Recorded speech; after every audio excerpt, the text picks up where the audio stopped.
बच्चों आओ, अब हम अपने मुख्य धारा में चलते हैं। कल तो आप लोगों ने होली मनाई होगी और खूब रंग खेले होंगे। यह है खुशियों और सौहार्द का त्यौहार है। भाईचारा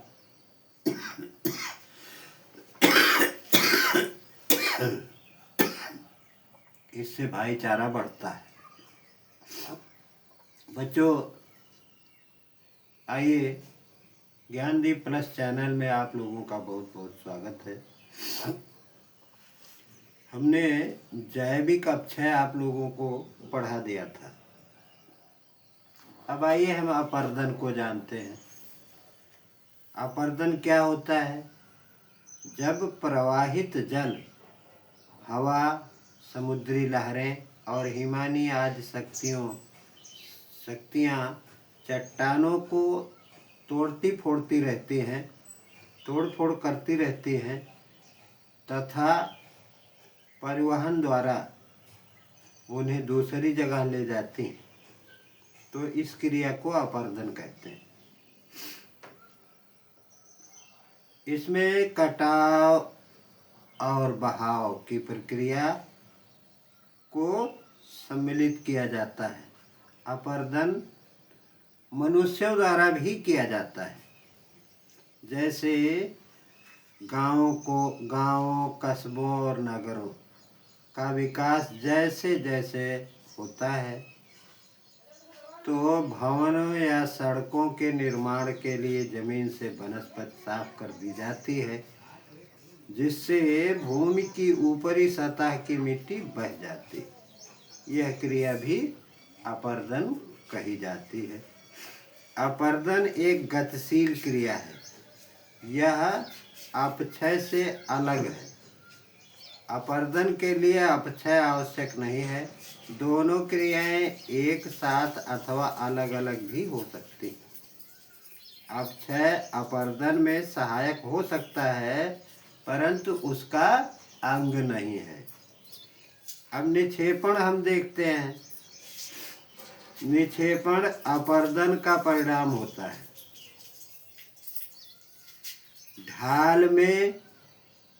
ढालू जमीन में कमी के कारण जब अपरदन के कारकों के वेग में कमी आ जाती है, तो उनके द्वारा बहाकर ले जाए जा रहे मलबे यानी गंदगी या किसी मलबे का किसी स्थान पर इकट्ठा किए जाने को ही निक्षेपण कहा जाता है। जैसे वर्षा का जल, भूमिगत जल, नदी, पवन, हिमानी, सागरीय लहरें चट्टानों को कुरेद कर उन्हें अपरदित रहती है। आओ हम ये देखें कि प्रवाहित जल से अपरदन कैसे होता है। जल का बहता रूप नदी या सरिता कहलाता है। नदी का अपरदन कार्य सबसे महत्वपूर्ण होता है। नदी का अपरदन कार्य नदी के ढाल, जल की मात्रा तथा वेग पर निर्भर करता है। इसलिए नदियां पर्वतीय भागों में अधिक अपरदन करती हैं। इसके विपरीत मैदानी और डेल्टाई भागों में अधिक निक्षेपण होता रहता है। नदियां अपरदन एवं निक्षेपण द्वारा अनेक प्रकार की भू आकृतियों का निर्माण करती हैं। नदी पर्वतीय क्षेत्र में अपनी तली को काटकर उसे गहरा करती है। इसे अंग्रेजी के वी के आकार की घाटी बन जाती है। इससे इसे वी आकार की घाटी कहते हैं।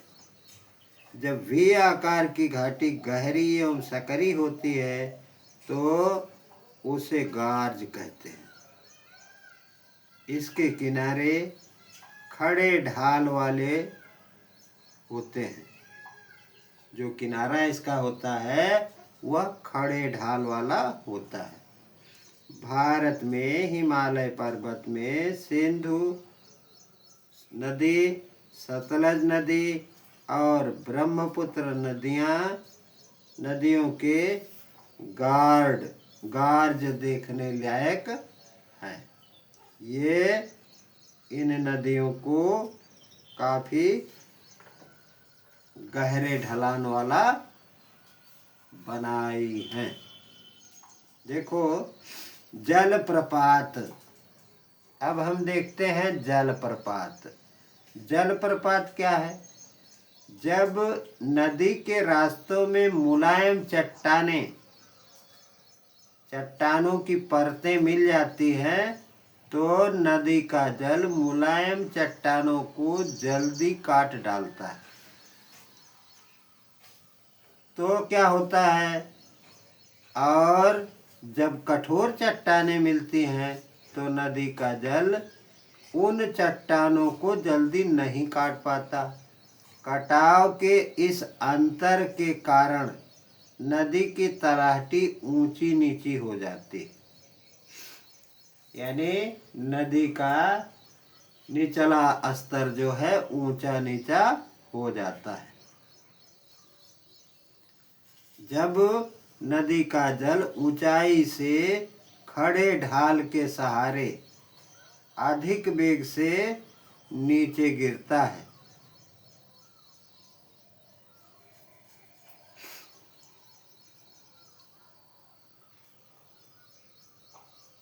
कटाव के इस अंतर के कारण नदी की तलहटी ऊंची नीची होने से जब नदी का जल ऊंचाई से खड़े ढाल की तरफ के सहारे अधिक वेग से गिरता है तो इसे जलप्रपात कहा जाता है।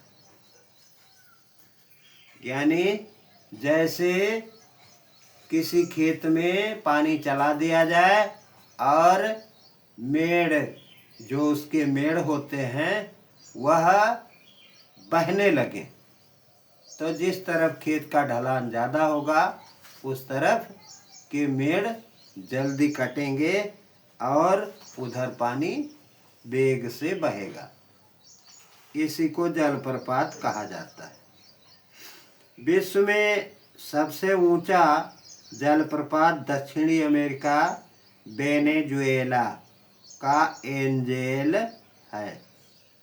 भारत के कुछ प्रमुख जलप्रपात शरावती नदी पर जोग, कावेरी नदी पर शिवसमुद्रम, नर्मदा नदी पर कपिलधारा और धुआंधार आदि हैं। बच्चों बस आज इतना ही। कल हम इसके आगे आप लोगों को बताएंगे। बच्चों देखो, पर्वतीय भाग से नदी नीचे मैदानों की तरफ उतरती है। उसकी गति मैदानों के ढाल में कम होने के कारण धीमी हो जाती है। नदियाँ सीधे मार्ग पर न चलकर टेढ़े मेढ़े रास्तों से बहने लगती हैं। टेढ़े मेढ़े रास्तों को विसर्प कहते हैं। नदी के सागर में गिरने से पहले उसके बहने की गति अधिक धीमी पड़ती तथा इस कारण से नदी के मलबे का निक्षेपण होने लगता है जिससे डेल्टा का निर्माण हो जाता है। गंगा व ब्रह्मपुत्र का डेल्टा संसार का सबसे बड़ा डेल्टा है। अब हम कल आप लोगों को भूमिगत जल के बारे में बताएंगे। और बच्चों जहाँ से भी इस चैनल को आप लोग देख रहे हैं लाइक, सब्सक्राइब और शेयर कीजिए। अपने मित्रों को भी इसका लाभ लेने के लिए उन्हें भी सब्सक्राइब कराइए। बच्चों धन्यवाद। कल पुनः